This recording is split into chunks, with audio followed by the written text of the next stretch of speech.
Olá! Vamos continuar então com os conjuntos numéricos. Na aula de hoje, vamos falar do conjunto dos números racionais. O conjunto dos números racionais é representado pela letra Q. Por que a letra Q? A letra Q significa quociente. O que é o quociente? Quociente é o resultado de uma divisão. Por isso que. O que são os números racionais? São todos os números que podem ser representados através de uma fração, uma razão. Aí aqui está uma linguagem matemática explicando tudo isso que eu estou falando. Então, o conjunto dos números racionais é todo x, tal que x é igual a A sobre B. Detalhe, o A ele pertence ao conjunto dos números inteiros que nós vimos na aula anterior e o B ele pertence também ao conjunto dos números inteiros, porém tem um asterisco ali, ó. Isso quer dizer que o B não pode ser zero. Por quê? Não existe divisão por zero. Vamos lá?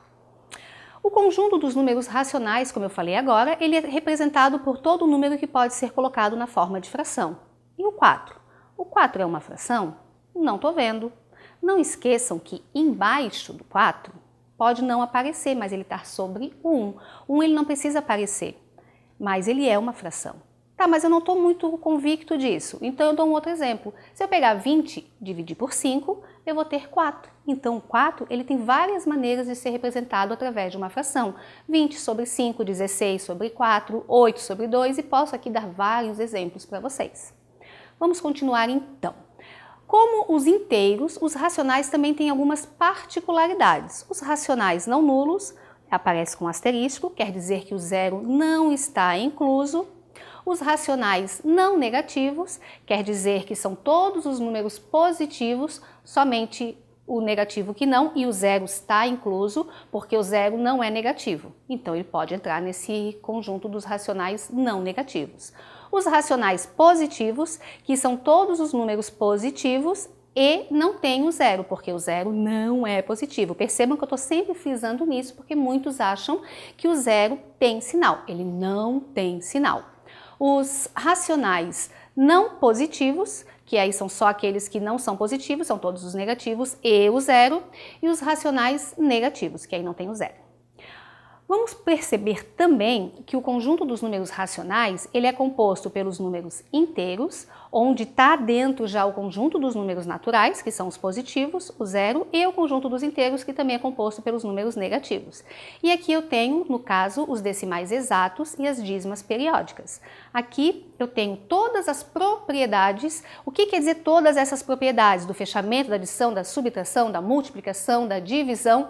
Quer dizer que todo resultado que eu tiver numa adição, subtração, multiplicação ou divisão, o resultado sempre vai ser um número racional. E nós temos o elemento inverso. Se eu tenho 2 sobre 3, qual que é o inverso? Se eu chegar, eu estou aqui paradinha e falo, eu vou ficar numa posição inversa a que eu estou. O que acontece? Eu vou ficar de cabeça para baixo. Isso é inverso. Então, se eu tenho 2 sobre 3, o inverso vai ser 3 sobre 2. Eu só vou trocar o lugar desses números. O que está no numerador vai para o denominador, o que está no denominador vai para o numerador. Ok? E aqui, só para exemplificar bem, né, que todo número inteiro ele pode ser representado na forma de fração, seja ele negativo ou positivo. Os números decimais exatos são aqueles 0, alguma coisa, 0, outra coisa, vai sempre também ser transformado em um número racional. E as dízimas periódicas, que nós vamos ter uma aulinha para explicar bem como faz para resolver as dízimas periódicas. Lembrando que a dízima periódica, período, quer dizer quantas vezes o número vai se repetir e ele é infinito. Ok? Se não ficou nenhuma dúvida, a gente se vê na próxima aula. Tchau!